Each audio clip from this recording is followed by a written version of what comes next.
Comment avez-vous connu Indecosa? Eh bien, ça c'est au début des années 80. Comment je l'ai connu? Ça c'est vraiment une bonne question. J'étais au bureau de l'UD de l'Isère. Oui. Et le secrétaire général avait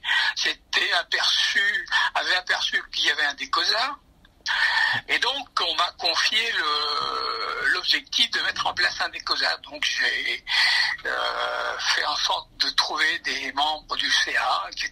Et ensuite déclarer notre association à la préfecture. Ah, c'est donc vous qui avez mis en place Indecosa 38, oui. Alors. D'accord. Oui.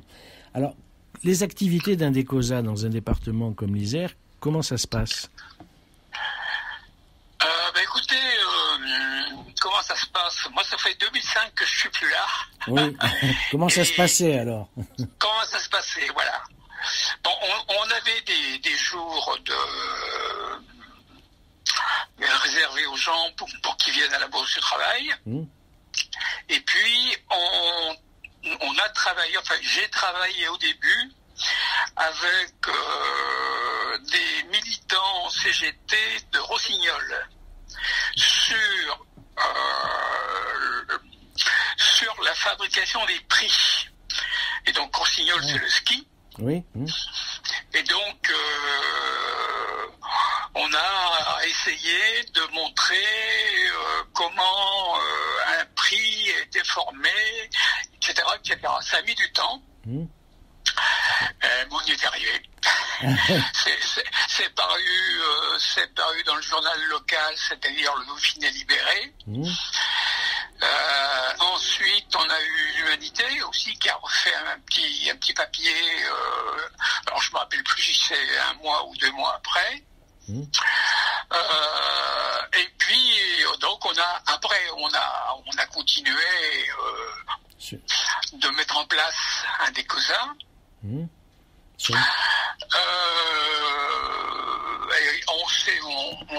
voulait s'implanter au niveau des comités d'entreprise dans le cadre des permanences qu'on pouvait faire. Alors c'était d'abord ça.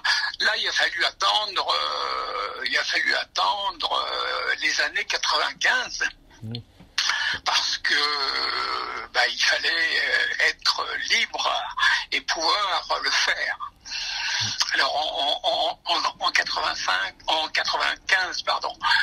on a pu recruter une jeune juriste qui nous a permis effectivement d'être présent dans les CE.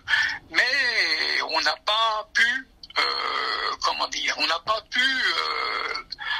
avoir une action qui nous permette de fonctionner. Alors c'est l'UD bien sûr qui nous a permis de fonctionner avec un bureau, un téléphone, etc., etc. Il n'y avait pas de moyens propres.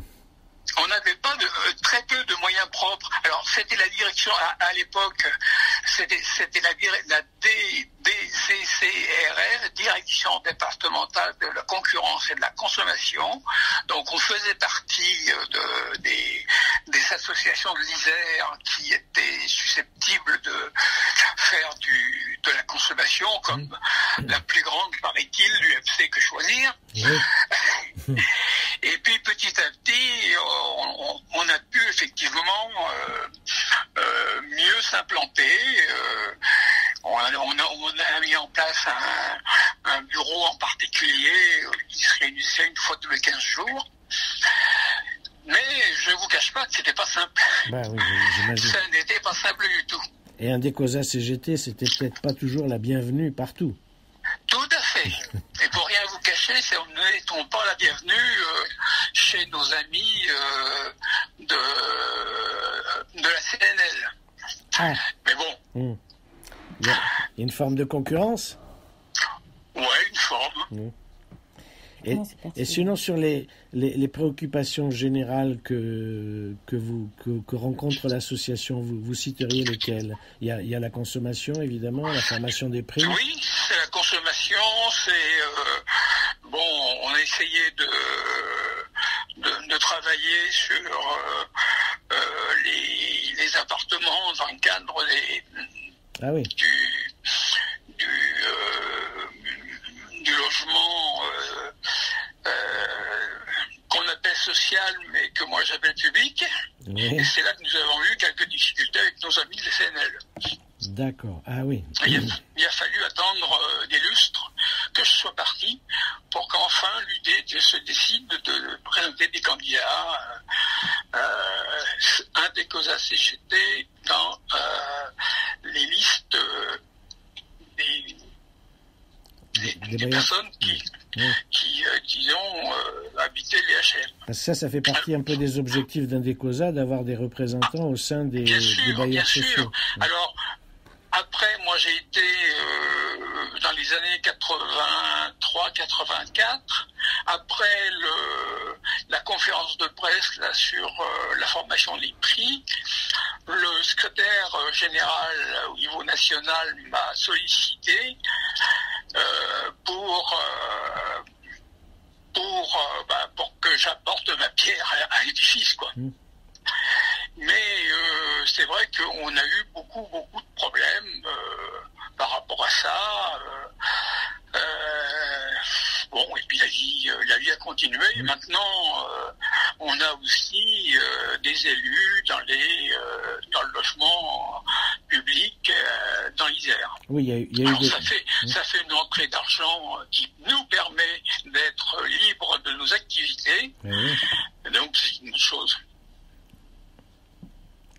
Et donc moi je suis monté au bureau d'Indecosa National en 80, c'était je crois que c'était fin 83, et ensuite au bureau national j'ai eu comme responsabilité les transports et en particulier la SNCF.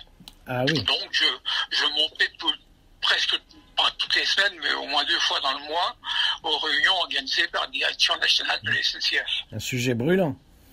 Tout à fait. Et qu'il l'est toujours d'ailleurs. Tout à fait. Qu'il l'est toujours. Donc... Oui, qu'il est toujours, oui. Parce que c'est pas fini, je pense que malheureusement, on va vers des choses très graves. Ah oui, une dégradation continue, oui. Absolument. Oui. Sinon, quel bilan tireriez-vous? Il y a plutôt une avancée assez conséquente d'Indecosa dans les départements et dans le vôtre en particulier. Oui, c'est sûr que ça a changé. Ça a commencé à changer avec le changement d'un président national. Et là, on a eu une activité un peu plus conséquente au niveau national. Oui. Ce qui nous a permis de mettre en place un journal qui s'appelle le IN, comme Indecosa. Voilà. Et puis de participer à des stages à Courcelles.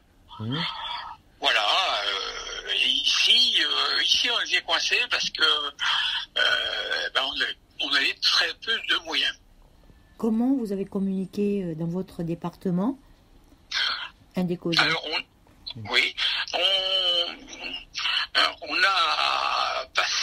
on passait au moins tous les 15 jours, voire au moins le mois, un papier dans ce qu'on appelait le bulletin de l'UD. Ah oui. Petit à petit, ça nous a permis d'aller dans des villes comme Bourgogne, si vous connaissez la région, comme Vienne, comme quoi d'autre encore, je me rappelle plus. Voilà. Parce qu'on voulait aussi associer les CE et les unions locales. Et oui. Et vous y êtes arrivé? Difficilement. Difficilement. Non, soyons sérieux, on ne peut pas dire qu'on y est arrivé. On a tenté d'y arriver. Mais il faut dire que les préoccupations à l'époque n'étaient peut-être pas aussi fortes sur la consommation, la malbouffe. Tout à fait, c'est vrai. Hein. Moi, j'ai eu l'occasion de participer au 40e congrès de la CGT à Grenoble, et Indecosa National s'est créé juste après le congrès de Grenoble en 79. 79, oui. Oui, c'est une association récente, somme toute. Oui. Bon, vous avez confiance dans les perspectives de développement d'Indecosa? J'espère, oui. Oui. Bon, ben alors on va peut-être en terminer là.